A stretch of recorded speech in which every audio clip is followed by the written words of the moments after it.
Hello students, आज की इस वीडियो में हम क्लास 9 एक्सरसाइज 3.5 स्टार्ट करने वाले हैं। और स्टार्ट करने से पहले जो है मैं आपको एक बेसिक कंसेप्ट बताऊंगा। उस बेसिक कंसेप्ट पर एक्सरसाइज 3.5 जो है बेस्ड है। तो इसके बाद हम बेसिक कंसेप्ट समझेंगे और इसके बाद मैं एक्सरसाइज 3.5 का आपको क्वेश्चन नंबर 1 कराऊंगा मैं। लेकिन ये बेसिक कंसेप्ट बहुत जरूरी है। तो पहले बेसिक कंसेप्ट क्या है कि आपको पता होना चाहिए कि रैशनल नंबर क्या होते हैं और इरेशनल नंबर क्या होते हैं। मैं आपको बहुत सारे एग्जांपल देके समझाऊंगा और आपको बिल्कुल क्लियर हो जाएगा। बस आपको ये वीडियो पूरी देखनी है। चैनल पर नए हो तो सब्सक्राइब जरूर कर लेना। तो चलिए अब देखते हैं रैशनल नंबर क्या होते हैं और इरेशनल नंबर क्या होते हैं। तो बेटा देखो, रैशनल नंबर वो नंबर होते हैं जिसको हम पी बाई क्यू की फॉर्म में लिख सकते हैं। जिसको हम पी बाई क्यू की फॉर्म में लिख सकते हैं वो होते हैं रैशनल नंबर। मैं बताऊंगा पी बाई क्यू का मतलब क्या है, सारी चीज समझेंगे। बस आपको ये वीडियो पूरी देखनी है। और इरेशनल नंबर वो नंबर होते हैं जिसको हम P बाई क्यू की फॉर्म में नहीं लिख सकते। यहां मैंने क्रॉस लगा दिया, नहीं लिख सकते। अब ये P बाई क्यू क्या है बेटा? P और Q होते हैं इंटीजर्स। P और Q क्या होते हैं हमारे पास? इंटीजर्स। यहां पर भी P और Q इंटीजर है और यहां पर भी P और Q क्या है? इंटीजर। तो P और Q क्या है हमारे पास? P और Q है हमारे पास इंटीजर्स। ये इंटीजर्स होते हैं, ठीक है ना। तो ऐसे नंबर जिसको हम P बाई क्यू की फॉर्म में लिखे वो रैशनल नंबर, जिसको नहीं लिख सकते वो इरेशनल नंबर। मैं आपको एग्जांपल से समझाता हूं। एग्जांपल से ना बेटा चीजें क्लियर होती है। तो एग्जांपल से देखते हैं क्या होते हैं रैशनल नंबर। मान लो बेटा मैंने एक नंबर लिखा, यहां पर क्या नंबर लिखा मैंने? यहां पे नंबर लिख दिया मैंने 7। और अगर मैं आपसे पूछूं क्या 7 एक रैशनल नंबर है, तो आप सीधा सोचोगे कि 7 को मैं लिख सकता हूं 7/1। तो आप कहोगे बिल्कुल लिख सकते हो सर। 7 को मैंने लिख दिया 7/1। अब देखो 7 भी इंटीजर हो गया, ये P हो गया, और 1 भी इंटीजर है, ये Q हो गया। तो ये P बाई क्यू की फॉर्म में हो गया।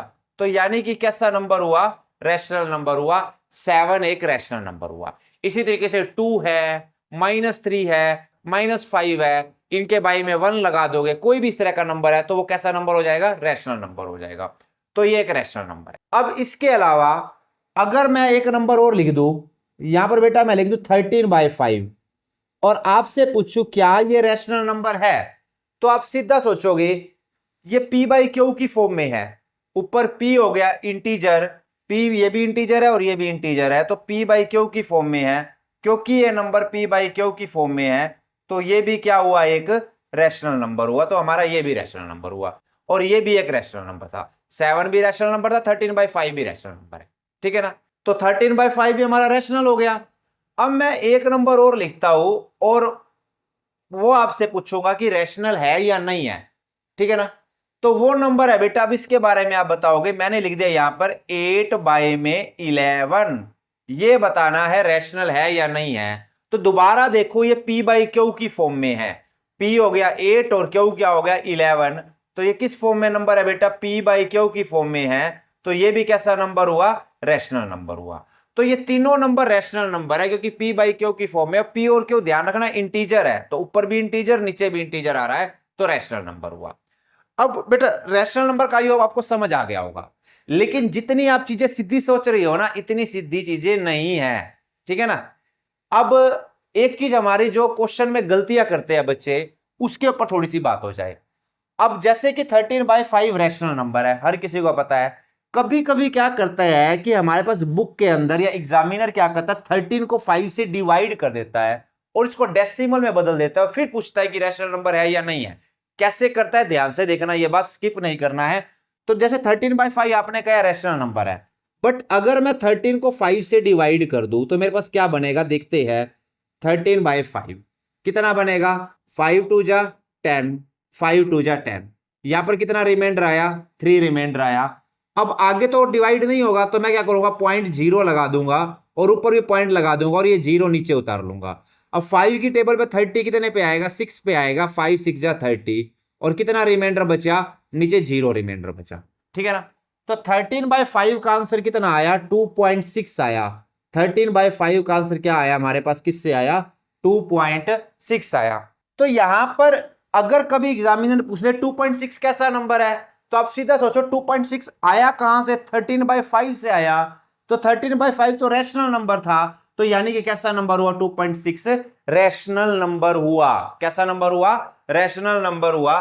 तो इस यहां पर एक चीज ध्यान रखनी है कि जैसे यहां पर 2.6 आया है, तो अब ये जो नंबर है ना डेसिमल के बाद देखो खत्म हो गया, ये नंबर डेसिमल के बाद क्या हो गया, खत्म हो गया। किस पे खत्म हो गया, ये 6 पर खत्म हो गया और आगे कुछ भी नहीं है, यहां पर जीरो रिमाइंडर बच गया। तो इस तरह के नंबर को बोलते हैं टर्मिनेटिंग डेसिमल नंबर। क्या बोलते हैं बेटा इसको, टर्मिनेटिंग डेसिमल नंबर। अब टर्मिनेटिंग डेसिमल नंबर का मतलब क्या होता है, टर्मिनेटिंग डेसिमल नंबर का मतलब होता है ऐसा नंबर जो डेसिमल के बाद खत्म हो जाए, जैसे कि 2.6 खत्म हो रहा है, डेसिमल के बाद ये 6 पर खत्म हो गया नंबर ये, तो टर्मिनेटिंग डेसिमल नंबर। टर्मिनेटिंग का मतलब क्या होता है, खल्लास, खत्म हो जाना। और टर्मिनेटिंग डेसिमल नंबर का कोई और एग्जांपल हो, जैसे बेटा मान लो मैं ये लिख दूं 3.45, ये 45 पर ये नंबर खत्म हो गया, 45 पर ये नंबर क्या हो गया, खत्म हो गया, तो ये क्या होगा, ये भी टर्मिनेटिंग डेसिमल नंबर होगा। तो डेसिमल के बाद देख रहा है, डेसिमल के बाद ये देखो ये 45 पे खत्म हो गया नंबर, तो ये भी टर्मिनेटिंग डेसिमल नंबर हुआ, ठीक है ना। तो जब भी हमारे पास कोई टर्मिनेटिंग डेसिमल नंबर होगा वो हमेशा रैशनल नंबर होगा, ठीक है ना। टर्मिनेटिंग का मतलब डेसिमल के बाद नंबर खत्म हो जाता है कहीं जाकर, ऐसा नहीं कि चलता जाए चलता जाए। अब अगला नंबर देखो 8/11। अब इसके बाद देखो जैसे 8/11 है, ये भी एक रैशनल नंबर है क्योंकि इसको p/q की फॉर्म में लिख सकते हैं। एक बार इसको भी डिवाइड करके हम देखते हैं कि इसका डेसिमल नंबर में क्या आंसर आता है, ठीक है ना। तो मैं 8 और 11 को डिवाइड करके दिखा देता हूं। यहां पर लिखा मैंने 8, बाहर लिखा मैंने 11, ठीक है ना। ये डिवाइड करके दिखा देता हूं मैं। तो जैसे मैं बेटा इसको डिवाइड करूंगा तो पहले तो 11 जाएगा नहीं, ये तो पीछे जीरो लगाना पड़ेगा, तो यहां पे 0 पॉइंट हो गया। 11 7 जा 77, 11 7 जा 77, कितना रिमाइंडर आया, 3 रिमाइंडर आया, ठीक है ना। फिर आगे और डिवाइड करेंगे हम, यहां पर एक जीरो और लगा के नीचे ले जाएंगे, 11 2 जा 22, फिर 30 में 22 माइनस करेंगे 8, फिर एक जीरो लगाकर और नीचे लगा देंगे हम।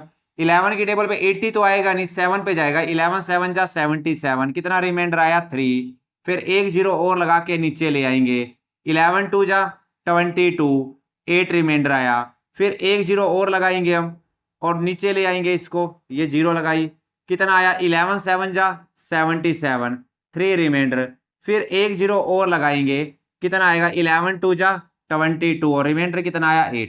तो आप देख रहे हो इस तरीके से लगातार चलता रहेगा हमारे पास, एक बार 7 आ रहा है, फिर 2 आ रहा है, फिर 7, फिर 2, फिर 7, फिर 2, और रिमाइंडर आप नोटिस करो खत्म ही नहीं हो रहा, हर बार 7 2 7 2 चलता जा रहा है, चलता जा रहा है। तो अगर कोई पूछे 8/11 की वैल्यू डेसिमल में कितनी आती है, तो मैं क्या लिखूंगा, 0.727272 dot dot dot dot dot dot dot का मतलब चलता जा रहा है ये नंबर। तो इस तरह के नंबर को बोलते हैं हम रिपीटिंग डेसिमल नंबर। क्या बोलते हैं बेटा, रिपीटिंग डेसिमल नंबर। इस तरह के नंबर को बोलते हैं हम रिपीटिंग डेसिमल नंबर। तो अब आप ध्यान से देखो 8/11 का डेसिमल नंबर क्या बना, रिपीटिंग डेसिमल नंबर। रिपीटिंग का मतलब है रिपीट होता जा रहा है, कुछ चलता जा रहा है, चलता जा रहा है। तो रिपीटिंग डेसिमल नंबर जो आते हैं वो भी p/q की फॉर्म से आते हैं।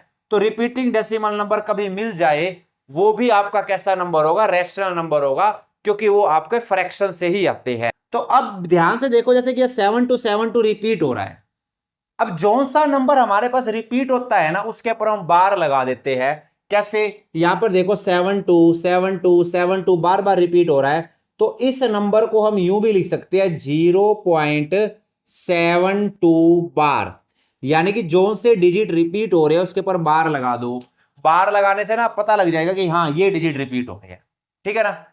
और इस तरह के नंबर भी रैशनल नंबर है, कभी पेपर में पूछ ले 0.727272 चलता जा रहा है एक नंबर और लगातार चलता जा रहा है और उसमें रिपीट हो रहा है, कोई डेसिमल में कोई चीज रिपीट हो रही है, तो वो नंबर भी क्या होगा, आपका रैशनल नंबर होगा, क्योंकि रिपीटिंग डेसिमल हमेशा रैशनल नंबर से ही आते हैं, ठीक है ना।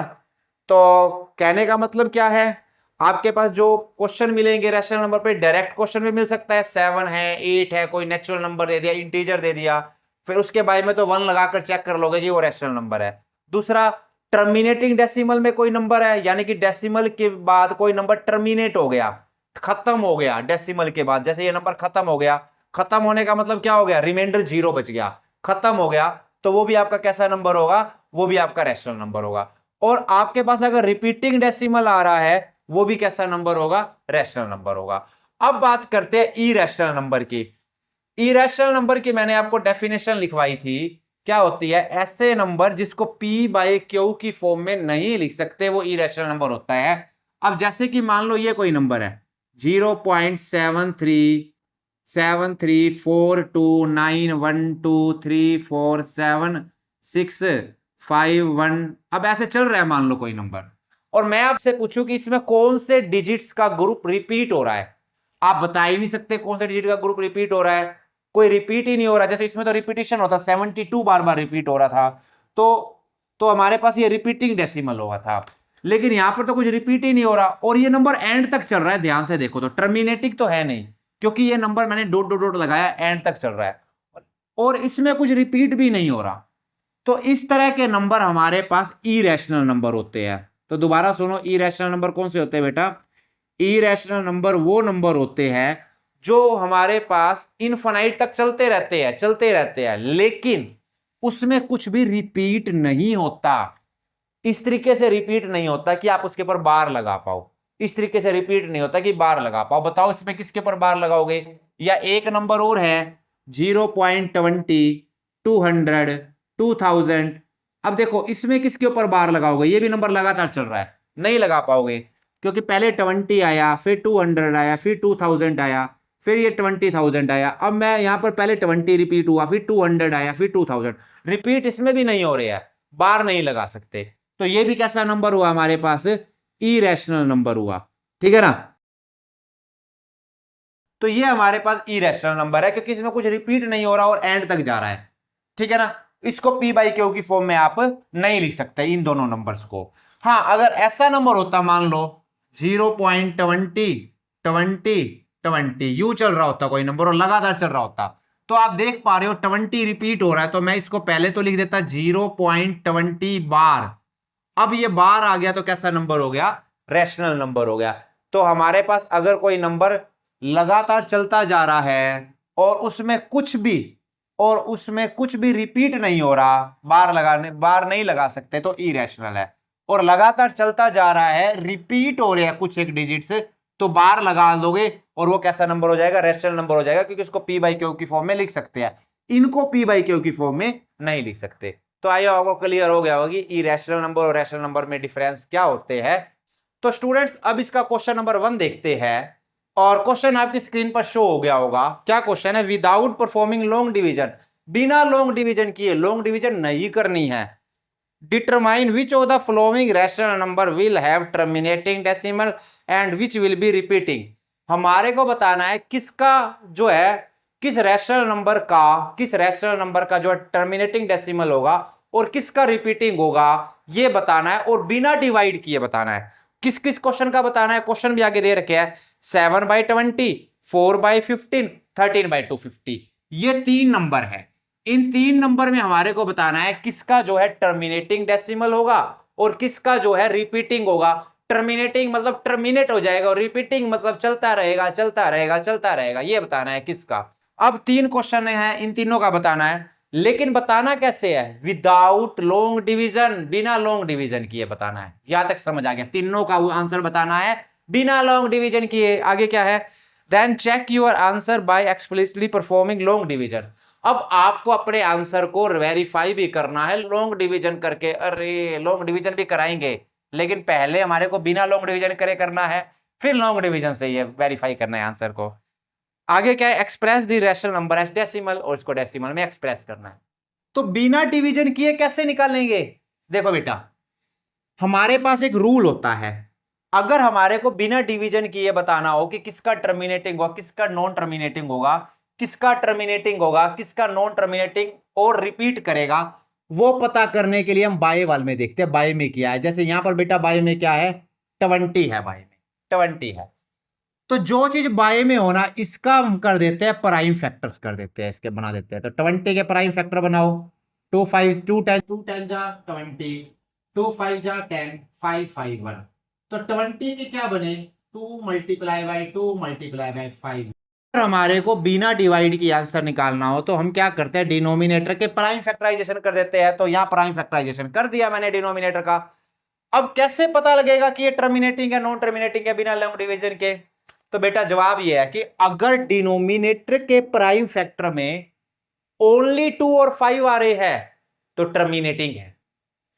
अगर डिनोमिनेटर के प्राइम फैक्टर में ओनली 2 और 5 आ रहे हैं, जैसे यहां 2 और 5 आ रहे हैं, तो टर्मिनेटिंग है। और 2 और 5 के अलावा कोई और टपक पड़ा नंबर तो क्या होगा? तो हमारे पास रिपीटिंग होगा। तो यहां पर देखो क्या हो रहा है, यहां पर क्या हो रहा है, हमारे पास 2 और 5 आ रहे हैं, तो इसका डेसिमल एक्सपेंशन क्या होगा? हमारे पास टर्मिनेटिंग होगा। तो क्लियरली एस, यही लाइन लिखेंगे हम, डिनोमिनेटर हमारे पास क्या रखता है? ये बाय वाली टर्म डिनोमिनेटर होती है, हैव ओनली 2 एंड 5। तो ये 2 और 5 रखते हैं एज प्राइम फैक्टर्स, सिर्फ 2 और 5 रखते हैं प्राइम फैक्टर के तौर पर। So it has terminating decimal expansion. तो इसका टर्मिनेटिंग डेसिमल एक्सपेंशन हुआ, ठीक है ना? ये हो गया हमारे पास, it has terminating decimal expansion, it has terminating decimal, इतना ही लिख लो। अब हम इसको वेरीफाई भी करेंगे, ये मत सोचना क्वेश्चन पूरा हो गया, इसको वेरीफाई भी करना है, आगे कराता हूं मैं, ज्यादा टेंशन मत लो। अभी पहले तो एक बार विदाउट लॉन्ग डिवीजन के हम कर रहे हैं। अब सेकंड क्वेश्चन में 15 है, 15 के प्राइम फैक्टर करो। 15 3 की टेबल पे जाएगा, 3 5 जा 15, 5 5 1। तो 15 किसके इक्वल आ गया बेटा? ये आ गया 3 मल्टीप्लाई बाय 5। तो 15 के प्राइम फैक्टराइजेशन में 5 और 2 के अलावा 3 और टपक पड़ा। मैंने कहा था ना 2 और 5 के अलावा कोई और टपक पड़े तो कैसा होगा? वो रिपीटिंग होगा। तो लिखेंगे S the given number have, क्योंकि हमारे पास गिवन नंबर में 3 इन इट्स प्राइम फैक्टराइजेशन, इसके अंदर 3 टपक पड़ा है। So it has